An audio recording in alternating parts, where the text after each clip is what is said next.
Alright, Lambo. Forge on the production tab. Ay, spicy start. Alrighty, I had to close something in the background real quick just so we have a bit of a smoother performance. He does get one of the photon cannons up, but as long as Serral can block this, it's okay, right? Can he maybe close it off? I think, yeah, you can block it out with 2 more pylons, but then it's obviously 1 more than you'd like to. But I think, oh, gateway block, or he might actually let it finish, right? Because, like you said, Lambo, since he went for the Forge on the high ground, it's unlikely that he just wants to cancel a hatchery. It seems like he's going to give Serral the full Protoss experience, baby. Now, Serral actually practices a lot with Hellraiser, and I'm pretty sure he has this figured out. He always just takes another hatch, goes 2 gas, and then Roach Warren. And if you play perfect, this should hold anything that could come from this Forge First Cannon Rush. But it's if you make any mistakes whatsoever, the Protoss can definitely win. So it now comes down entirely to execution. So what do you think is Zoun going to do? Is this Robo or is it multiple gateways? Is he going to try to get Stalkers, Cannons and Batteries? Like, what are we looking at here? I think Stalkers is probably the best choice for Zoun, no? I think probably it's going to be a Robo, personally. But you can also go Stalker. But I think without the high ground vision, the Stalker can rush is relatively weak. Is this on purpose? Do you purposely only want to mine? Okay, no, he does add an additional couple of drones right there into the gas. It's probably, initially you don't want to have too much, right? Yeah, exactly. It's very planned out. You have 14 on the mineral line and then 3 and 3 in gas. And then when the Roach Horn finishes, you have 3 Larva to instantly make 3 Roaches. Hey, this I Zealot, like this, yeah. The Zealot could be very annoying because the Queen is not quite out yet. So Serral's going to lose a little bit of mining time. Obviously, you don't want to lose any drones here. Okay, so the larvae indeed are available. He's going to go second queen and then 3 roaches as well. So I guess you can morph them all into Ravagers as they spawn. Yeah, he's going to have more than enough gas for that. Zoun actually is just going for a Stalker for now, but he went 2 gas, so I do think that he needs to transition from this into a Robo, and for now I think he just wants to fortify the low ground. But I feel like without a Robo, Serral is not really on a timer. Yeah, it's four shield batteries over here as well. He's just going to be able to bow those down pretty easily. Yep, all of it is on the low ground. So Zoun doesn't have any high ground vision. Stalker takes a lot of damage. I mean, getting this many shots off on the Ravager is a start, though. It is very important to not lose your Stalkers, mate. You cannot lose the Stalkers. Oh, he's getting real aggressive, and I do kind of like it if you have shield batteries, because obviously Serral doesn't have a lot of Queens and does not have a lot of transfuse energy available at this point.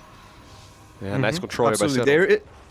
I think the moment you want to go is when you have 5 Ravagers. That is enough to burst down any of the structures, and you also will have double transfuse. So the timing is going to come very soon, but usually you need to completely break out and start unpowering the Robo, whereas in this case, all you need to do is hold the high ground. So I kind of like this for Serral, to be honest.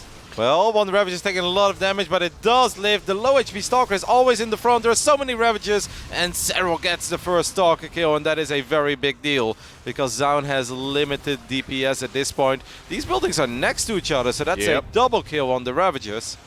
I think you're right, Lambo. He's got this one figured out, it seems. He's going to be able to now bow down this pylon over here as well, and that's going to power a lot of this down. Stalkers are now being popped really quite easily. Queens move down as well, and that's it. There it is, GG. And everything looks super standard. I am kind of expecting a second Stargate to go down the moment. Yeah. The moment he has the gas for it, so he is taking the second Stargate, and this looks to be one of the a much more standard game than the last one. I feel like Serral has embraced the late game a little bit again, right? Like he was kind of memeing in a couple of interviews a while ago that he would do whatever he could to avoid the late game. Not even necessarily that he thought it was unwinnable, but more just that he didn't enjoy it, and Protoss players were sitting above cannons for 40 minutes. But over the last few weeks, IEM and even in this tournament, I've seen him play a couple of proper late game scenarios, and he looked as good as ever in it, and he seemed to be enjoying himself too. Yeah, so it's the variation here where he indeed goes for the Robo Bay. This one isn't as popular, I would say. Do you like playing against it, Lambo, if you can just comfortably get to the late game with it? Or against it? Since I don't enjoy playing just late game every game, I usually prefer playing against the other one, but I don't mind it as much. The thing is, it gets a little bit boring, because the first 10 minutes usually nothing happens. I'm pretty sure we're gonna see something very similar this game, because the Protoss can't move out and the Zerg can kill the Protoss, because off creep your units are just not good against disruptors. So it feels a little bit stale the way you get into the late game, so I don't enjoy it as much personally. We just need to have a little chat with Sol, and he needs to explain to us that it can be very fun to do nothing for 12 minutes. And then all of us can find our happy place against Void Race. So rather than going Roachborn though, Serral once again plants down the Baneling Nest. It seems like very few people do this still, but he's consistently doing it throughout this tournament at the very least. Mm-hmm. I guess it's nice Yeah, to of course. Hydro, so.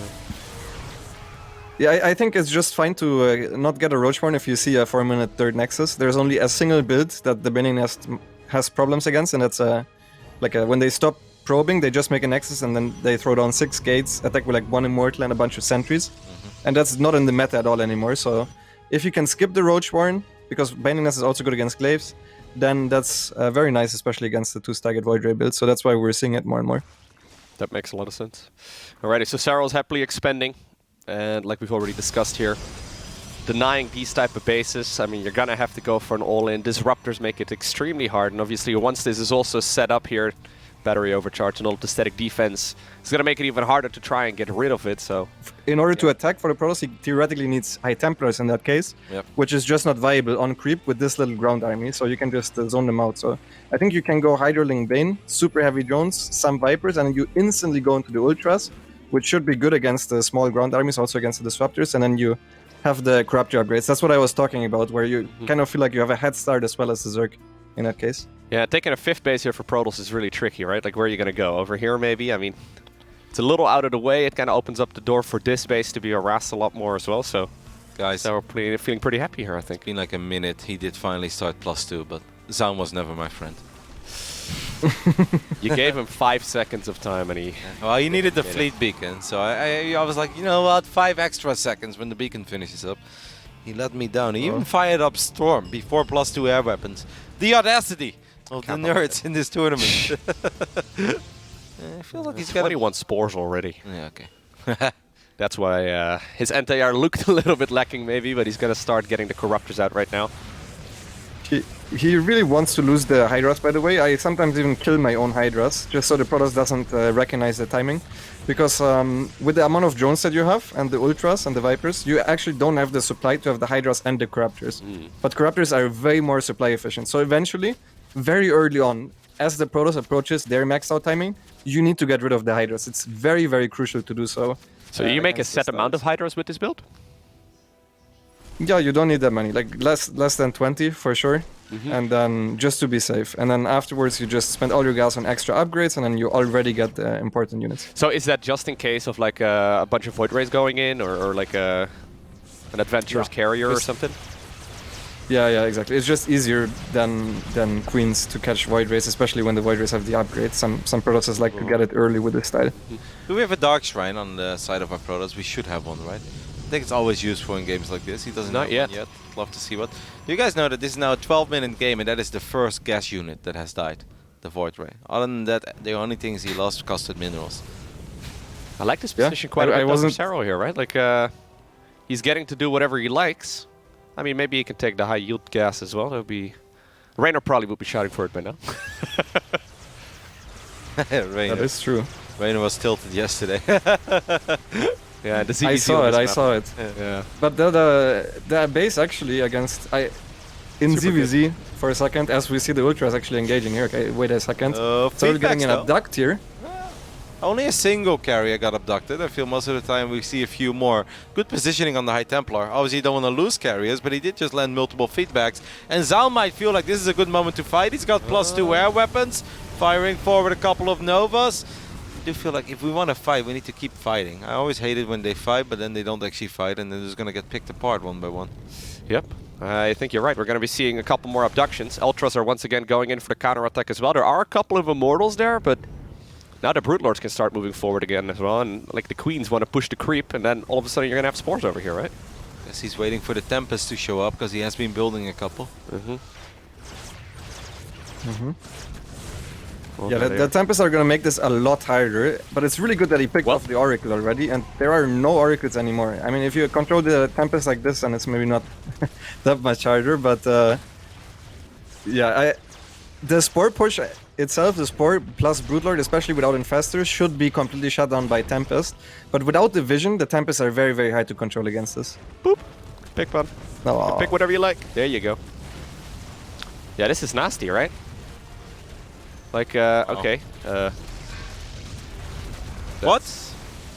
Yeah, I don't know. Like he Okay, just recalled to the same base. I'm not entirely Yep, sure. that cannot have been the purpose. I think he wanted to get out of there. He does land a couple of decent storms and the Void Rays go forward, but a lot of carriers just got picked apart. Or picked off, rather. Oh no.